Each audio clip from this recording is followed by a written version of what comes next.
Hoje você vai conhecer com a gente simplesmente a usina que mais gera energia elétrica no nosso planeta, Itaipu Binacional.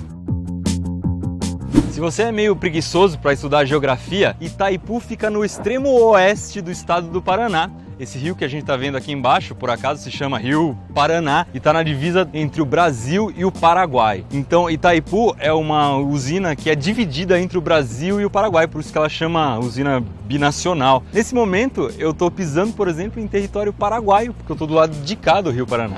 Rapidinho, como é que funciona a geração de energia hidrelétrica? Essa barragem está cheia d'água até o topo. Por isso a gente diz que essa água tem energia potencial gravitacional, que é uma energia que vai ser liberada quando a água descer por gravidade. E é isso que ela vai fazer. Ela vai descer por esses canos e vai chegar lá embaixo numa turbina. Essa turbina vai girar, então a energia potencial gravitacional já se transforma em energia cinética, que é a energia do movimento, e o giro da turbina vai acionar um gerador de energia elétrica, desses que a gente está acostumado a ver no Manual do Mundo, e a gente já tem energia elétrica, simples assim. De uma ponta até a outra, a barragem de Itaipu tem 7,9 km. Uma parte da barragem de terra, a outra parte de pedra, e essa parte central que a gente está vendo aqui, que é onde gera energia, é feita de concreto. O que a gente vai ver nessa primeira parte do nosso vídeo é como é que as pessoas fazem para garantir que isso aqui nunca vai arrebentar e levar embora a cidade de Foz do Iguaçu, que está um pouquinho mais para baixo.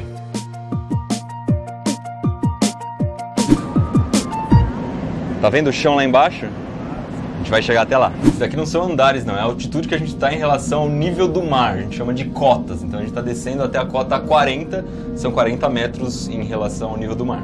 Se a gente fosse comparar a altura desse vão aqui com um prédio, seria um prédio de mais ou menos uns 60 andares. Pior que eu acho que eu errei na conta, eu não contei, a parte da barragem fica da água para cima. São 16 metros, então dá um prédio de 65 andares. Caramba! A primeira coisa que eu não fazia ideia é que a barragem é toda oca. Quase 200 metros de desnível aqui, é uma caverna gigante. Joinha!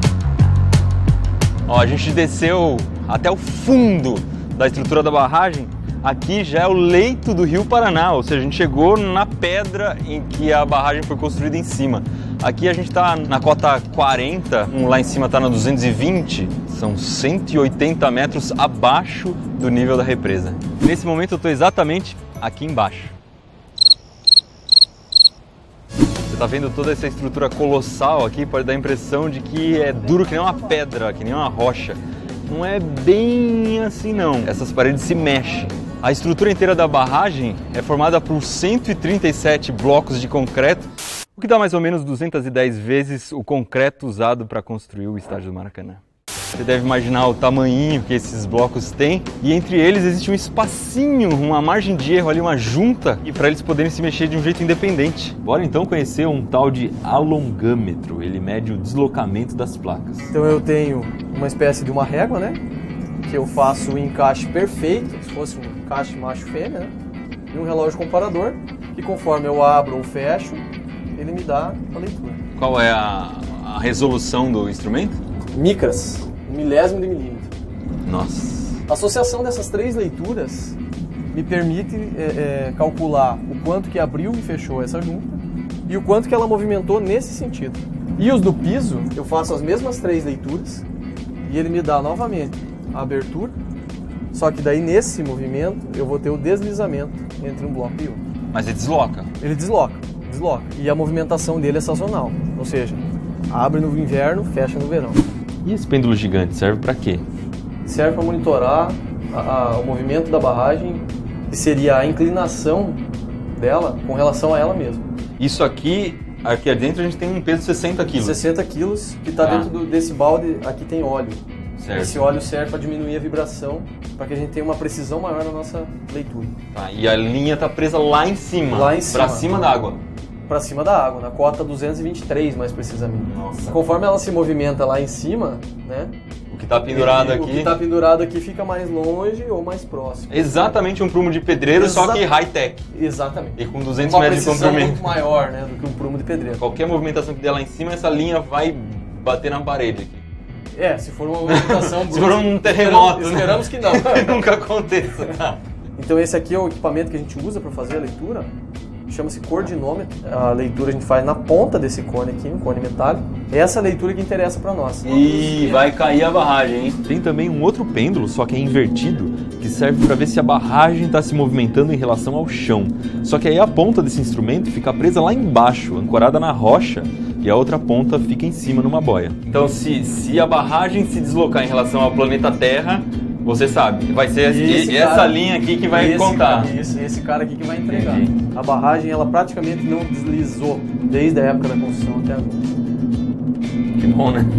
Ótimo, para nós é ótimo. A gente chegou aqui num túnel que está debaixo do concreto e a função disso aqui é escoar a água que vai infiltrando. É natural que infiltre um pouco de água e aqueles também conseguem medir se a quantidade de água que está infiltrando é a certa.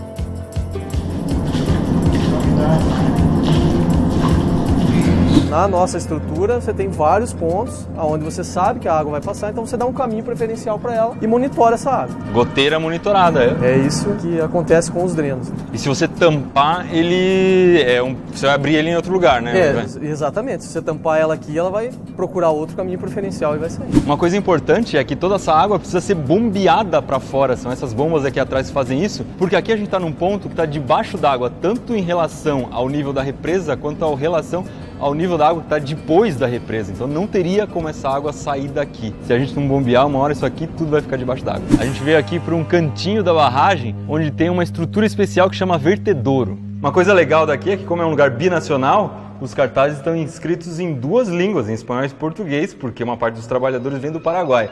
Agora diz aí o que é carne rojo. Coloca nos comentários. Duvido que alguém acertou. No auge da construção aqui de Itaipu tinha 40 mil pessoas trabalhando ao mesmo tempo e aqui nos túneis eles deixavam algumas pichações. Dá uma olhada nisso aqui. Essa mula daqui uns 10 mil anos mais ou menos vai ser uma pintura rupestre, vai estar em todos os livros, todas as escolas. Vertedouro é uma abertura que existe em cima da barragem que serve para descartar a água que não está sendo usada. Se a represa estiver no nível máximo e precisar jogar um pouco de água fora, a gente precisa soltar a água por aqui. Só que esse negócio é gigantesco. Aqui em cima de mim é possível passar 62 milhões de litros de água. Pode ver que eu andei um monte e esse negócio não termina nunca. Só para comparar com o Rio Iguaçu, por exemplo, que está aqui do lado, equivaleria a 40 vezes a água que passa pelas cataratas do Iguaçu aqui do lado. Daria um tubo água bem legal, hein? É uma pena que isso aqui está fechado hoje. A condição normal de um vertedouro é fechada, sempre. Do jeito que a gente está vendo aqui. Exatamente. Ele vai ser aberto em situações de emergência ou para escoar o excesso de água. Tá, então, por exemplo, se cair uma torre e as máquinas forem obrigadas a parar, vai começar a sobrar água, é isso? Exatamente. Essa água tem que ser compensada com a abertura do vertedouro, a partir de uma determinada vazão. Na prática é o que garante a vida da cidade de Foz do Iguaçu. Exatamente. Estou aqui em cima da barragem e é aqui embaixo que é captada a água para movimentar as turbinas da usina. A gente não consegue ver daqui, mas embaixo de mim existem 20 buracos, 20 lugares onde a água é captada e a entrada deles tem mais ou menos 600 metros quadrados. Lá embaixo tem uma grade para não entrar tronco e coisas que possam estragar a usina lá embaixo, mas eu acho que nadar aqui não é uma boa ideia não, hein? A entrada da água na usina é controlada por um conjunto de comportas. Cada cilindro branco que você está vendo funciona como uma seringa. Quando você injeta óleo, a comporta pode abrir ou pode fechar. Quanto tempo demora para abrir e fechar? A abertura dela leva em torno de 20 minutos e o fechamento, numa condição normal, em 3 minutos e meio. Ele fecha mais rápido porque pode ser uma questão de segurança. Essa aqui é uma das rodas que servem para descer a comporta. É uma rolimã gigante que pesa simplesmente 250 quilos. Eles estão trocando as antigas de aço carbono, que estavam enferrujadas, por novas de aço inox.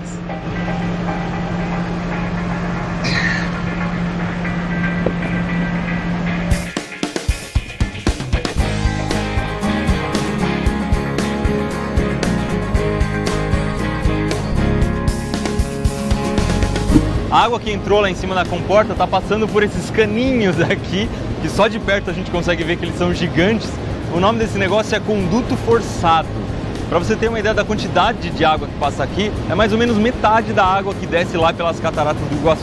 Dá para sentir o negócio vibrando aqui, parece um motor de carro ligado. Olha o barulho. Debaixo de cada cano branco que você está vendo aí, existe uma turbina e um gerador. Metade da usina gera energia para o Brasil a 60 Hz e metade da energia produzida vai para o Paraguai a 50 Hz. Só que o Brasil compra uma boa parte de volta, então a gente consegue ver ali as torres voltando para o Brasil. Depois essa energia tem que ser convertida de novo a 60 Hz. O legal é que essas 20 unidades geradoras funcionam de um jeito independente. E hoje uma tá parada. Adivinha só onde a gente vai entrar agora? Bora descer para a casa de força, que é o lugar onde é gerada a energia mesmo.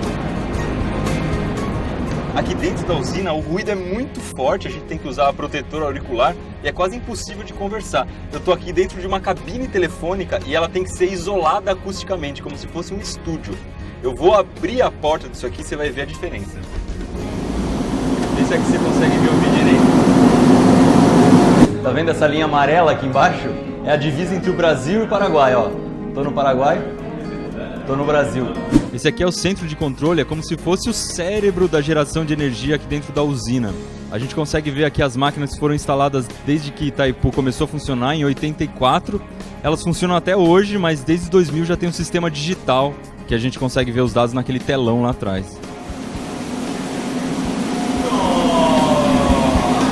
A gente vai entrar agora na caixa espiral, é um lugar onde a água passa. Também é um lugar a que pouquíssimas pessoas têm acesso. Bora lá. Lembra daquele cano branco que a gente viu lá fora? Ele sai exatamente atrás de mim. Então, quando isso aqui está cheio d'água, tem meia catarata do Iguaçu passando. E essa caixa serve para a gente conseguir aproveitar melhor a força da água que está vindo lá de cima. A caixa é de aço e aqui a gente consegue ver as soldas, as divisas, mas só que ela está muito lustrada porque passa muita água aqui e vai limpando a caixa enquanto vai passando. E essa estrutura que você está vendo não gira, ela é fixa. A água vai entrar aqui e vai passar por essas pás de distribuição. As primeiras são fixas, mas mais para dentro já existe um segundo conjunto com pás móveis. Elas vão direcionar o fluxo da água para manter a turbina girando numa rotação constante. Bora ver as turbinas. Essas daqui são as pás do rotor da turbina, ou seja, a água vai bater nesse negócio aqui para fazer a turbina girar.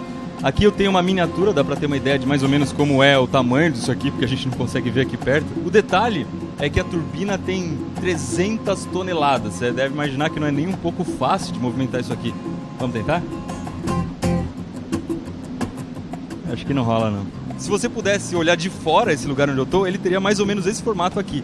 A água entra por essa ponta, claro que seria oco e não sólido como esse, e ela vai sendo distribuída para a turbina, que estaria aqui no meio.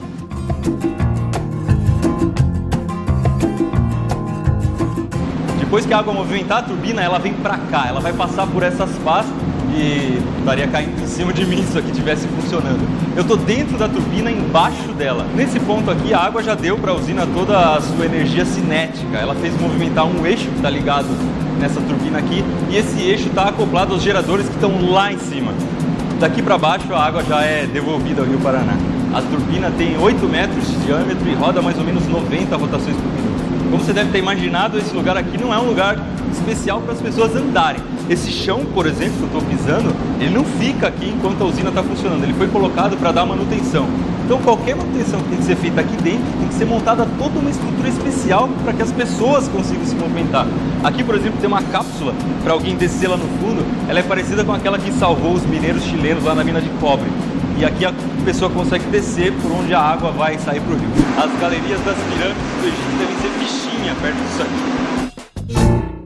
Para ligar a turbina ao gerador, a gente tem esse eixo aqui, ele tem 3,70 metros de diâmetro. Na parte de baixo está uma turbina, dessa vez uma turbina com água passando, não está seca, que nem a que a gente acabou de ver.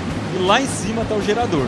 Quando você coloca os 20 geradores um do lado do outro, eles ocupam um belo espaço. Olhando de perto é um pouquinho maior do que você estava imaginando lá de cima, vai? Então esse aqui é o maior vão livre que existe dentro da represa. A gente consegue ver que cada tampa corresponde a um gerador e o comprimento total é de 1 quilômetro. O espaço aqui é grande desse jeito, porque imagina só se você precisar tirar uma daquelas turbinas que a gente viu. Elas vão ter que sair por dentro dessas tampas vermelhas e serem levadas por uma saída por esses guindastes que a gente está vendo aqui em cima. Basicamente, para gerar energia, a gente precisa passar um ímã perto de uma bobina de cobre. Aqui dentro a gente tem uma coisa parecida com isso, só que um pouco maior e mais tecnológica, né, Douglas? Exatamente. A parte fixa ela é composta pelos barramentos estatóricos, ou enrolamento, que seja os fios de cobre de um motor, digamos assim, uma comparação. Na parte móvel é o rotor da unidade geradora, é onde tem os eletroímãs. Aqui então a gente teria ímãs rodando no centro, seria como se a gente tivesse ímãs rodando no meio e as bobinas captando em volta. Exatamente. Quando a gente fala de bobina, não é um enrolado de fios que nem tem dentro do seu liquidificador, não. É um enrolado desses fios aqui. Olha só o tamanho dele. Dentro do fio tem um espacinho que é para correr água, para o fio ser refrigerado de dentro para fora. O pessoal aqui está me corrigindo que o fio é tão grosso que ele deixa de ser um fio, ele já é uma barra. Aqui você está vendo por dentro a parte que gira mais escura, marrom, e por fora, em laranja, as bobinas que estão enroladas ali. Um detalhe interessante da Itaipu é uma máquina gigantesca, onde o rotor tem praticamente 16 metros de diâmetro, e a diferença que a gente tem de espaço físico entre a parte girante e a fixa é em torno de 2,5 centímetros de espaço. Nossa, no dedo quase não passa ali. Exatamente. De Itaipu saem 8 linhas de transmissão, mas são 20 geradores. E para gerenciar isso, dentro da barragem existe uma subestação. É como se fosse, pensando numa casa, é mais ou menos como se fosse aquele quadro de distribuição de força que a gente tem. Exatamente, é o contrário. Lá tem uma entrada e vários alimentadores, né? Então aqui seria mais ou menos a mesma coisa, ou seja, os disjuntores fazem esse chaveamento de acordo com a necessidade do sistema. A tensão é 500 mil volts e a corrente nominal do disjuntor é 4 mil amperes. E a capacidade de interrupção é de 63 mil amperes, né? O disjuntor residencial aí é na faixa de 50 amperes. É um super ultra mega disjuntor. Exatamente. E são 54 disjuntores desses espalhados pela subestação. Tá, se cair, por exemplo, uma linha de transmissão e precisar cortar a transmissão de energia, é aqui que você vai desligar. Sim, na verdade esse desligamento é automático. Tem um sistema de proteção que sente qualquer perturbação no sistema. Quando isso acontece, é desligado a ponta de lá da linha e a ponta de cá. A ponta de cá são os nossos disjuntores aqui. Tá, o lugar onde solta o fio mesmo tá aqui dentro. Exatamente. É tanta energia passando que os fios têm que ser isolados por um gás especial. O gás que é usado aqui para isolar os fios chama hexafluoreto de enxofre, ou SF6, a fórmula química dele. Uma coisa bacana é que ele é muito mais denso do que o ar, chega a ser 5 vezes mais denso, e é um gás totalmente inerte, ele não reage com praticamente nada.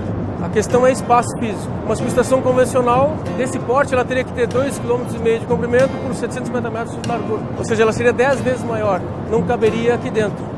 Então seria impossível ter 20 geradores da potência e da tensão que o Itaipu tem. Tá, e aí com o gás você consegue colocar um fio bem próximo. Compactar.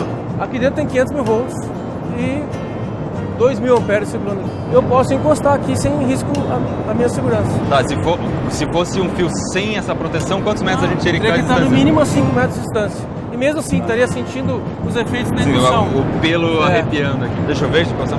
Pode tocar à vontade. Brincadeira, hein?